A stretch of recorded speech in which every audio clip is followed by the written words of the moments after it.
Hey everyone! In today's video, I'm going to show you how to calculate return on investment using Excel. It's one of the most important metrics for evaluating how well an investment is performing. It's expressed as a percentage.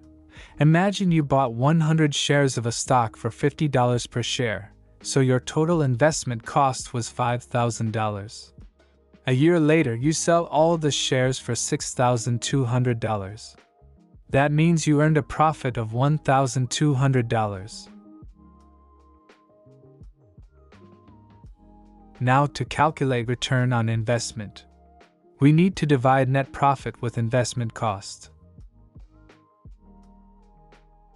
Excel will return 0.24. You can multiply it by 100, or just click in number section on percentage icon. Excel will format the value as 24%.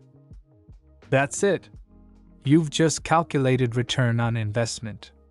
This metric is crucial for evaluating investments and comparing different opportunities. Remember, the higher the return on investment indicates a more profitable investment and better financial returns. If you found this video helpful, don't forget to like, comment, and subscribe for more Excel tutorials.